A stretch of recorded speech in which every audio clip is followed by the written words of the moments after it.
Story 1. Did not go anywhere and ended in heartbreak. I tried to be a supportive, safe partner for someone who was very avoidant, constantly overworked, and never really appreciated or loved by the people in her life. I wanted to give her the opportunity and space to slow down a little, do things she wanted to do, and not have the weight of the world on her shoulders. Instead, the added stress and her own expectations for what a relationship should be led her to be even more avoidant, self-conscious, and bottled up. She wanted to go back to being friends. I was also having my own issues. I was tearing myself apart for doing it wrong when I was getting no positive feedback at all, sending me spiraling. So there was not much hesitation before agreeing. It was a bad fit, and now it is uncertain if our friendship survived. Rough on everyone involved. Story 2. I didn't try to fix her.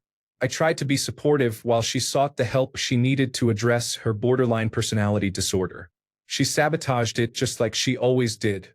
How did it go? I'm single and have a cat. Story 3. I came in pretty stable and generally quite happy. She chewed me up and spit me out. No amount of love can fill a void that someone else only wants to fill with external validation and things, instead of facing the reasons the void exists in the first place. Story 4. What do you mean by fix? Like turn a disrespectful person into a responsible partner? Or maybe turn a covert narcissist into a good person? Or something else? Story 5. Do not do it. She will bring you down with her.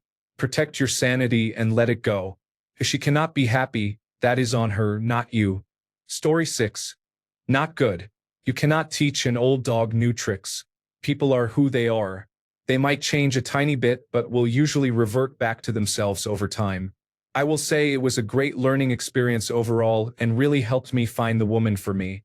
Story 7. Not so much tried to fix it, just stayed around while she tried to fix her problems. She did not fix her problems. Rumor has it she is still trying to fix it 15 years later. Story 8.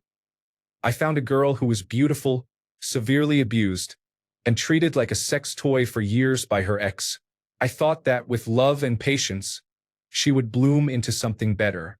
Instead, she hurt me repeatedly. I gave and she took.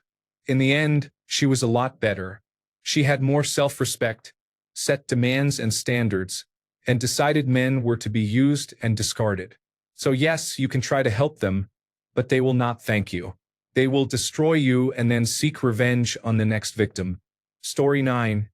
Both would try to harm themselves. I stopped trying to fix people after the second time. No third time's a charm for me. If you say you are crazy, I'll believe you.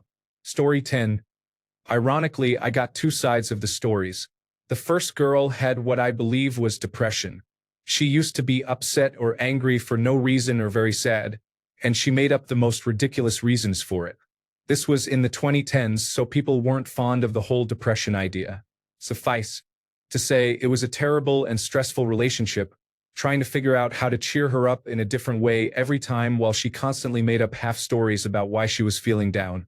Eventually, I got tired, and after a big fight, we broke up. Quite honestly, she needed help. The second was my next partner. After dating for 5 years, she had a traumatizing experience seeing a loved one land in the hospital and started having anxiety and panic attacks. I literally had no idea what to do or understand what was happening because they were so random, and she would get frustrated. I practically did nothing. I basically just ignored what was going on and started becoming awkward and distant. I was a horrible support for her, unlike with the first one.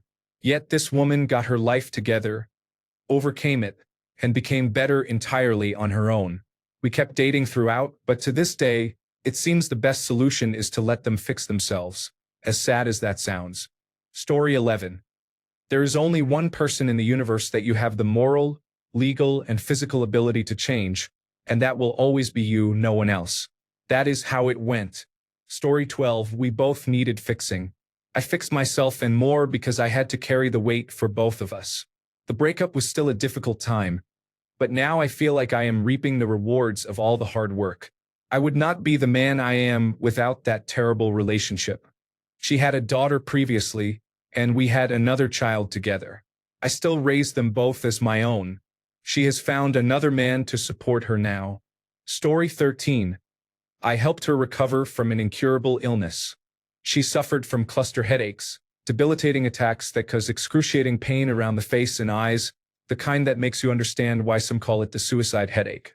After some deep research online, I came across an unconventional remedy, 3, for methylenedioxyamphetamine, a psychedelic compound that is metabolized in the liver through 3, for methylenedioxymethamphetamine, the active ingredient in ecstasy. We tried it together.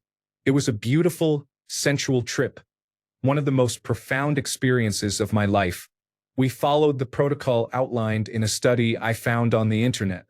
From that day on, she never experienced another attack. She felt free, unburdened, and deeply grateful. A few months later, she left me. I am still recovering from this and have serious trust issues with people now, but it was worth it, even if my heart is broken. Story 14. Started as best friends where I helped her improve herself. Our relationship progressed from something casual to something more serious over a year. I was there for her as she tried to become the person she wanted to be. I had to end it for my own well-being when it turned into her saying, "I don't like who I am at the moment and wish I could be that person, but I don't feel it," accompanied by hurtful decisions towards me that were unthinkable months before. Story 15. Worked great on her symptoms of mental illness such as mood swings, irrational anger, mixed episodes, and suicidal tendencies. Unfortunately, her hypersexuality was one of her symptoms, and there was not much left by the time she stopped wanting to kill herself. Story 16. Do everything you can to avoid repeating this pattern in the future. Understand why you are drawn to it and heal that part of yourself. Your brain will be searching for opportunities to close the loop, trying to fix subsequent partners rather than falling for someone safe, loving, and supportive. Story 17. My ex was a hard worker who then became almost fully agoraphobic. I spent half of my money for 2.5 years supporting her and her mental health journey, only for her to leave me when she finally got better because I was unwell from all the stress. Story 18. She has used me, broken my heart repeatedly, and taught me some invaluable life lessons. It was difficult, but without that experience, I do not think I would be where I am in life now. Story 19. Helped her get out of debt. She stopped smoking and drinking as much. I guess she felt like she did not need me anymore, and we broke up. She texted and called me drunk many times afterward. She got behind on bills. Eventually, she got better, I think. Although I was not trying to fix her, I just did things that I believe you should do when you are in a relationship, which is wanting better for the person you are with. Story 20. I succeeded. At that point, she was healed enough to have a successful relationship with someone better than me. Story 21.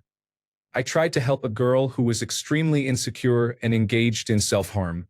I helped her lose some weight, stop self-harming, and, by encouraging her to view herself more objectively, become more secure.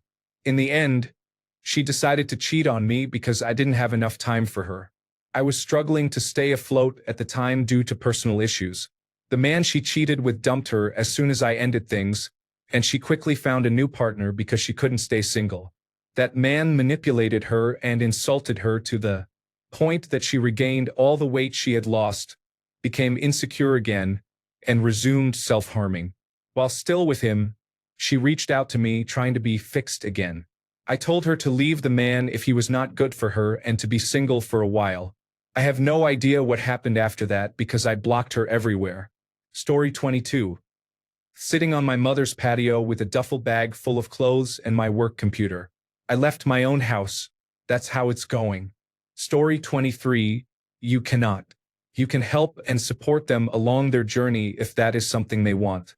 It often ends with them leaving you for someone who will take advantage of their vulnerability. Story 24. She did everything I suggested to improve her life after cheating on me with anyone she could find and then blaming me. It is amazing how many women only have the motivation to work on themselves as a way to get back at an ex. Story 25. It ended up that I was the problem and everything flipped on me. But with all the gratitude I owe to this destiny, I am so much at peace now. I have learned that people know what they are doing, so do not push it if it does not meet your expectations. Move on with your life. Story 26. It does not work. They have to want to improve and fix themselves. Be open and honest with them, but if they refuse to do the work to improve themselves, that is a red flag. You have to be willing to walk away with your self-respect. Story 27. Do not do it. It never works. 99 times out of 100, even if they recognize the work to be done, they will not be able to do it while dating. Story 28. I didn't try to fix her, but I stayed around longer because I felt sorry for her. In the end, she was always a victim and an immature woman who never took accountability for her actions. Story 29. Unless this is the second or third time around, if you need to fix someone this early, get out. Unless you are the type that just wants to fix people, then I would tell the other person to get out. Story 30. She is not only broken but also running full speed ahead into another disaster. We in the community know it is happening and are watching from afar, just waiting and knowing what is about to happen. She lacks the awareness that others have seen through her lies and deception. I tried.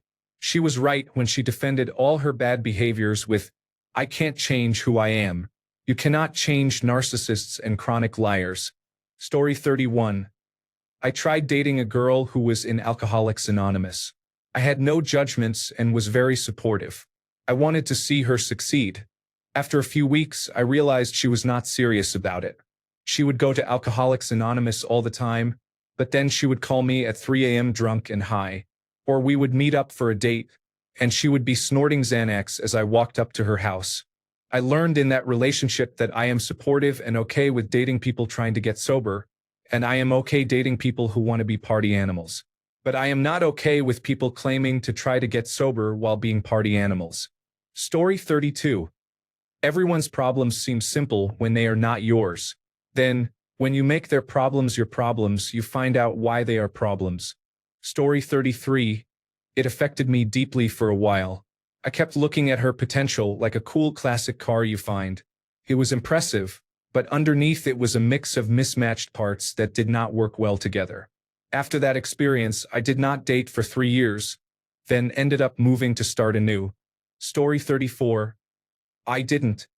I abandoned ship before I was pulled down with her. You can't fix people. The person who wants or needs to be fixed will have to do it on their own. Story 35. I am a girl. Someone tried fixing me, but it just became controlling, and he definitely got the worse end of the stick. Maybe find someone you do not feel the need to fix.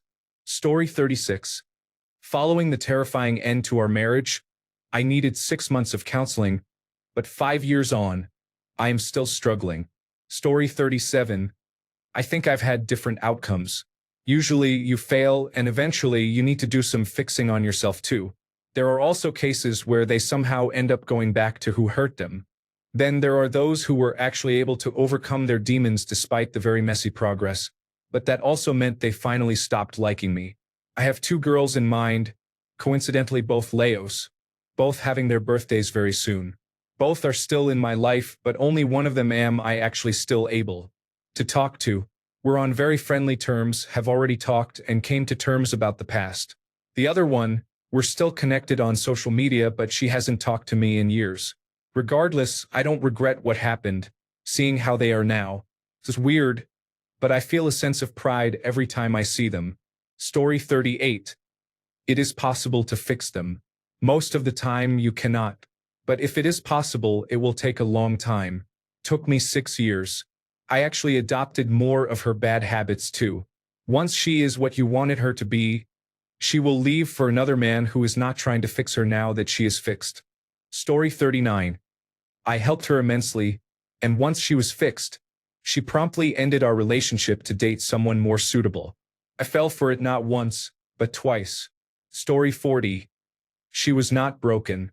She was operating exactly as she had in all her previous relationships and would in all her future ones. Story 41. You can't fix anyone. You can only provide space, time, patience, and support while they grow and heal themselves. There are a couple of difficult truths about the concept of fixing. 1. You essentially martyr yourself while the other person continues toxic behavior. You absorb it all and take responsibility because if you perform and are constantly at their service, they might like you or give you the love you crave. 2. Who are we to fix anyone? If someone said they were going to fix you, you would find that arrogant. That said, relationships involve both parties growing at their own pace and together. My wife and I have both had to work on ourselves. The benefit is that you are investing the whole time and have someone to lean on in difficult moments. Someone kind and understanding to be with you in the trenches. Someone who can recognize, appreciate, and acknowledge the effort you are putting in. Right now, my wife is really scared about perimenopause. There are lots of changes and ups and downs. All I've asked is for her to let me in when she's feeling low or to tell me what she needs in the moment. I even bought a men's guide to perimenopause to better understand it and how I can help. There is personal growth on my part, and I'm not ashamed to say that. Previously, I might have dismissed her ups and downs as her being funny or off, and I probably would have taken it personally and been less understanding. And she knows it. We set boundaries early on so that when things get hectic, we can operate as best as possible when challenges arise. That's not me fixing her. I can't do that. But being able to constructively call out nonsense and see the effort someone makes is a great sign you're onto something good. You shouldn't have to work for someone's love. Support, patience, and understanding are all you can truly offer. Story 42. She broke me to a point where I could not really see a way out, except the only way out. Thank God she did not come to the cabin, and I get to see things clearly. Story 43 went fairly well. She is now following all my instructions and responding directly to me. I call her Wendy, and she is a golden retriever. Story 44. I did not fix her. I supported her financially, emotionally, and respectfully to help her fix herself. After that, she decided I was no longer needed. That's life. Thanks a bunch for sticking around till the end of the video. Remember to subscribe, and until next time, stay awesome and goodbye.